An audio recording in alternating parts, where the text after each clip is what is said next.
Kaum muslimin sidang jemaah Jumat rahimani wa rahimakumullah. Tidak ada kalimat yang pantas terucap dari lisan kita.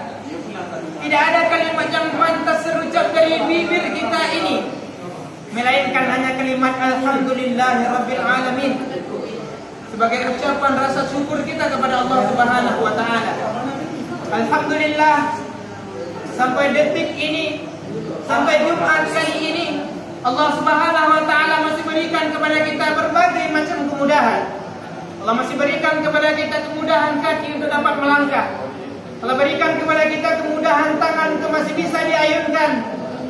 Dan yang terpenting, Allah Subhanahu wa taala masih tancapkan keimanan di dalam diri kita, sehingga dengan keimanan itulah kita dengan mudahnya melangkahkan kaki kita, mengayunkan tangan kita, sama-sama datang ke rumah Allah ini, tidak lain dan tidak bukan hanyalah untuk berubudiah kepada Allah Subhanahu wa taala. Kaum muslimin sedang jemaah Jumat yang dirahmati oleh Allah Subhanahu wa taala. Dalam Quran surah Al-Jumu'ah, Allah Subhanahu wa taala mengatakan dalam ayat yang ke-9, sebagaimana yang juga telah kita bacakan di awal khutbah tadi, ya ayyuhalladzina amanu idza nudiya lis-salati min yaumil jumu'ah fas'au ila dzikrillah.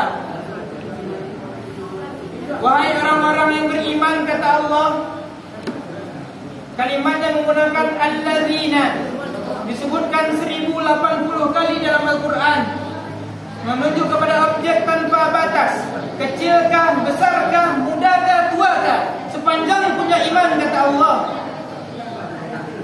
Juga diawali dengan kalimat ayyuha, ayyunya munada, hanya tanbih, penguat, pengingat.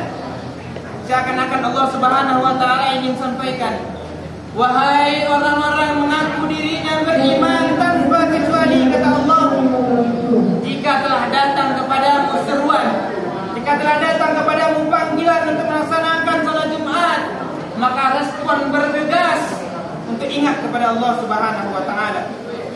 Alhamdulillah, di Jumat kali ini Allah Subhanahu wa taala masih pilih kita dengan panggilan iman kepada Allah Subhanahu wa taala.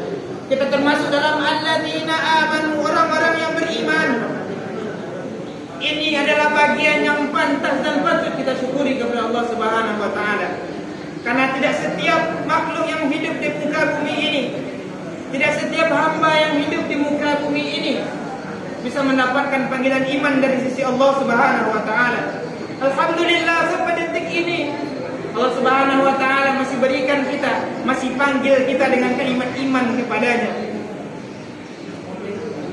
Dalam rumus tafsir mengatakan, setiap kata dalam Al-Quran, baik itu merupakan perintah ataupun larangan atau hanya sekedar informasi yang disampaikan, akan tetapi diawali dengan kalimat iman, maka itu merupakan ukuran tingkat keimanan seorang hamba.